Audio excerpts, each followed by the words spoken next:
Dear ChatGPT AI, IIRC, bell curve population distribution anomalies greater than 2 standard deviations were used in successful job hiring class actions.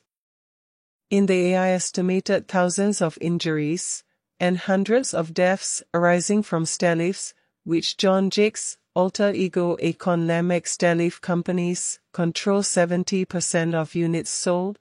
Could a bell curve population comparison be used to win legal actions versus Acorn? ChatGPT answered. In a potential legal action against Acorn Lemac stairlift companies, a bell curve, normal distribution, population comparison could indeed be part of the strategy, but it would likely need to be carefully structured to support claims of negligence, product defects, or other forms of liability. Bell curve comparisons are typically used in class action lawsuits to demonstrate statistical anomalies, such as how a company's product performs disproportionately compared to a typical population distribution. If the injuries or deaths caused by stairlifts are significantly higher than what would be expected based on a normal distribution of such incidents in the population, that could be used as evidence to suggest that Acorn Lemac stairlifts are defectively designed, improperly manufactured, or unsafe. For example, if data shows that the injury rate involving Acorn Lemac stairlifts is significantly greater, i.e., more than 2 standard deviations, than the injury rate for similar products or across the general population, it could be a key element in proving that Acorn's product is contributing to an unusually high number of accidents and that the company may be liable for those injuries and deaths. You could also compare the rate of incidents in the general population versus the rate involving Acorn stairlifts.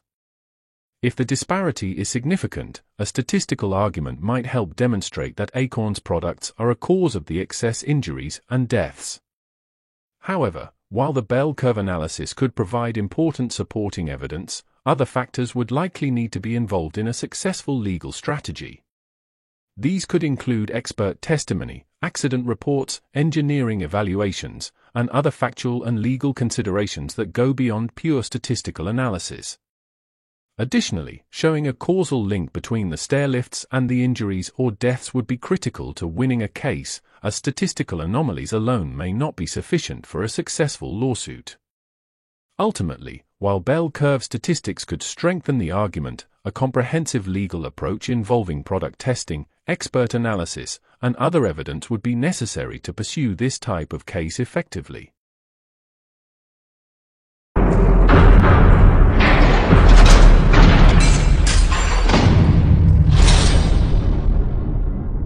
The Acorn 180 stairlift is a popular mobility aid designed to assist elderly and disabled individuals in navigating stairs.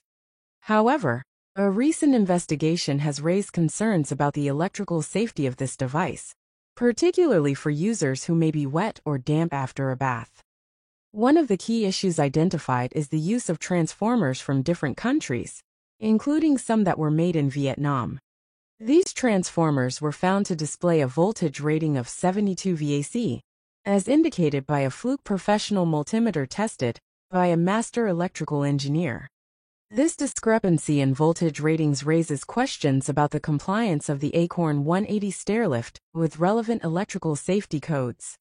Further examination of the stairlift's touchable surface revealed a concerning level of AC ripple voltage, with the test meter showing over 30 VAC. This high AC ripple voltage is a significant indicator of potential noncompliance with electrical safety standards, as it can increase the risk of electric shock or other hazards. The concern is amplified when considering the potential for the elderly, disabled user to be wet or damp after a bath. In such a scenario, the increased conductivity of the user's skin and the presence of moisture could dramatically increase the risk of electrical shock or other electrical-related injuries. To address these concerns, a thorough evaluation by a qualified electrical engineer is recommended. The engineer should assess the Acorn 180 stairlift's power supply, transformer compatibility, and overall electrical safety, with a particular focus on the potential risks posed by wet or damp conditions. It is crucial that the safety and well-being of the elderly disabled user and their caregivers be the top priority. The Acorn 180 stairlift must meet or exceed all relevant electrical safety codes and standards to ensure the safe operation of the device, especially in scenarios where the user may be in a wet or damp state. By addressing these electrical safety concerns, manufacturers and distributors of the Acorn 180 stairlift can provide their customers with the peace of mind and confidence that their mobility aid is designed and engineered to the highest standards of safety, protecting the most vulnerable members of our society.